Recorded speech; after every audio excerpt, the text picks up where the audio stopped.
Happy New Year, everybody. As always, it does my heart good to see you all back at home.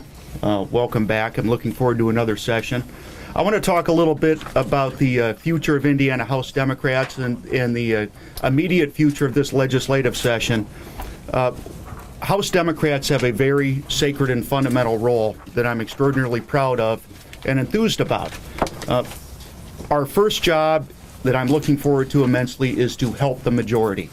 We have a number of things that we all agree on here in Indiana. We all look at Indiana and our future with great optimism, and I'm proud that Speaker Bosma and I are going to be able to work together on a number of different matters where we can both support the majority, help them refine their policies, and move Indiana forward. That is what differentiates us from Washington, D.C. Too often out in Washington, they cannot accomplish the things they all agree on. Here in Indiana, we will do that, and that gives my heart a great deal of optimism. Secondly, and something that we all take very seriously, we have to critique the policies of the majority, and I appreciate your assistance in allowing us to do that. And that is not to be naysayers or negative folks. That is for the purpose of making sure that policies improve, that bad policies become less terrible, that good policies become great policies, and that the best policies move forward. That's why we critique. It's so we can do the best job we can for the people. But what I want to talk about here today is the part I really like the most, and that is to provide alternatives, alternative visions for the people of Indiana. It is my job, along with my other caucus members, to remind Speaker Bosma and to the Republican leadership here in Indiana that even though they may have 71% of the seats, that does not mean that 71% of the people agree with their vision of the future. It is our job to articulate a different path and a different way forward so that Indiana can go from being good to great. That's what we stand here to do, and that's what I want to talk about today.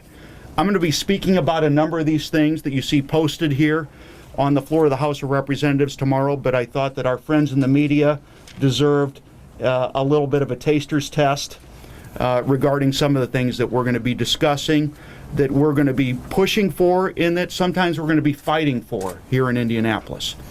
Because these are the types of things that make all of us proud and I think represent the best of what Hoosiers have within their capacity. The most important thing that we will be talking about, that we'll be bringing forward, is what I believe is the great economic issue of our time. Is the great economic issue of our state and certainly of our nation, and that is the matter of growing income inequality.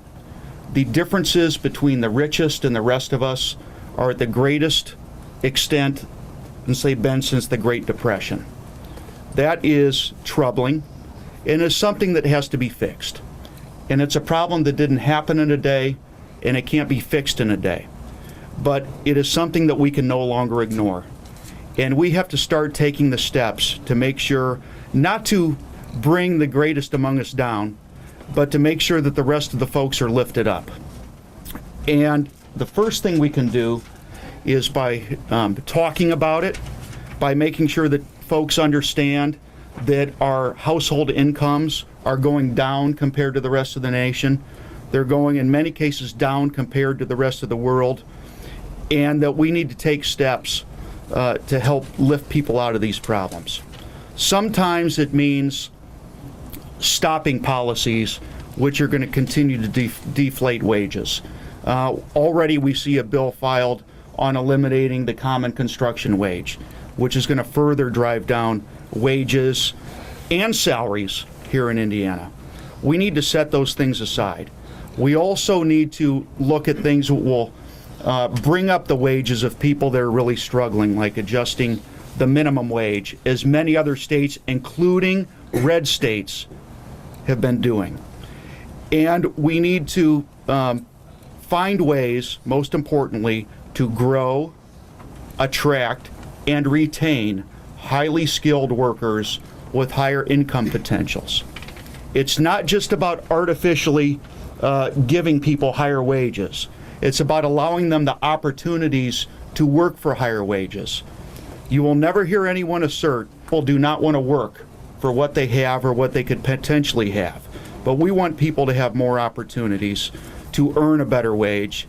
And the beginning of that is making sure that we have highly skilled workers here in this state with better disposable incomes and with paychecks that they can spend to create jobs for their friends and neighbors. We believe the solution is to empower consumers, to empower workers, and when we do that, Indiana will fully reach its economic potential, and that potential will not just be reaped by a few. So that is the first step. Going hand in hand with that is ensuring that every Hoosier has a quality of opportunity when it comes to acquiring a quality education. It means that we start with kids who are before kindergarten age, and that we invest in them. We go after dollars that are available to make sure that we have an effective and build upon the genesis of a system of pre-K education. And we're going to call upon the governor to help us do that. We also are going to seek more honesty and transparency in the way that we fund education here in this state. We've heard all this talk about how we're investing in education and that we're increasing our investments and that we're making it a priority. But in many cases, when it comes to equality of opportunity, that is not the case. So for the first time, we are going to call upon the changes that the Republican supermajorities have been made in education with respect to vouchers in charter schools. We're going to call upon vouchers, charter schools, and traditional public schools to be funded out of separate pots of money.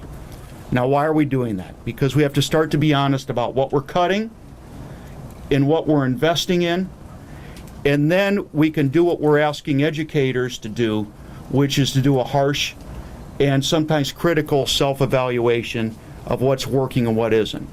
And it starts by tracking the dollars and where they're going. So it's not just about more money, it's about more honesty about where the resources are flowing, and we're going to call upon that to happen.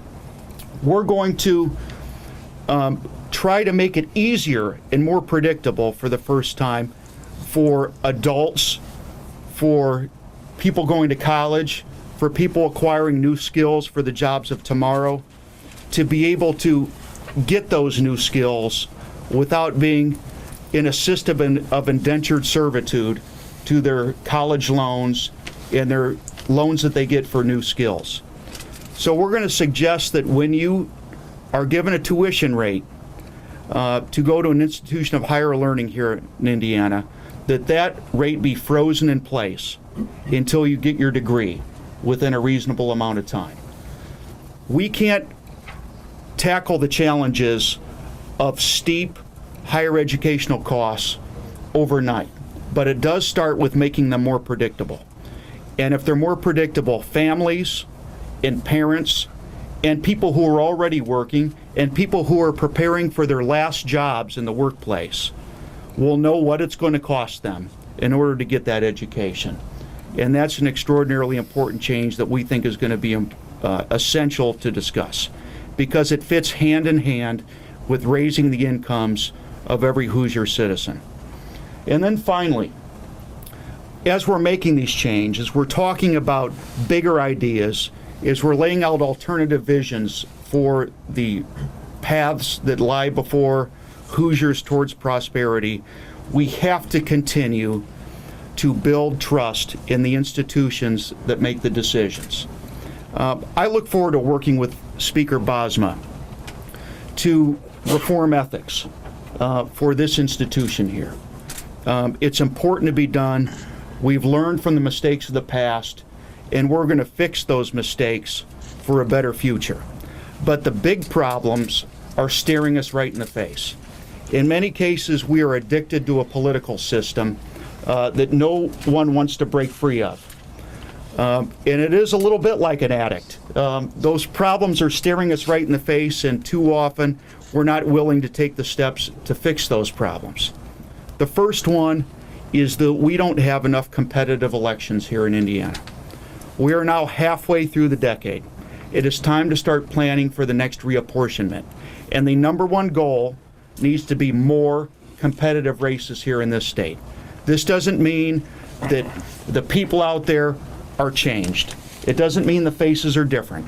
It doesn't mean that there's more than 29 Democrats in the General Assembly. But we have to change the way that people get into this chamber.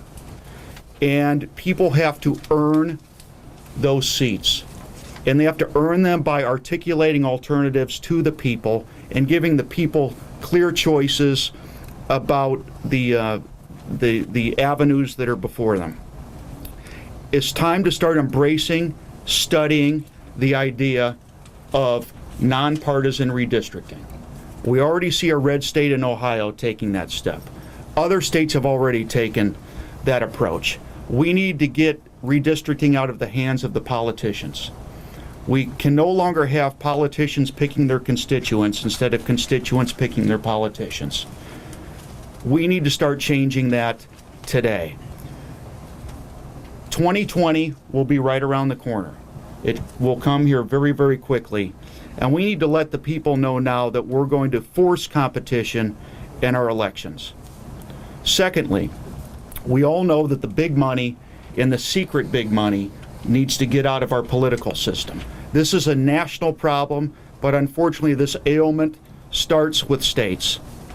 And we have the opportunity to call upon our federal lawmakers to change this system. They have the power to do it. And I'm going to be calling upon each and every member of the General Assembly to petition our leaders nationally to make campaign finance reform constitutional. That is something that absolutely has to change, because until we get the big money out of politics, it's going to be harder to bring our government back closer to the people.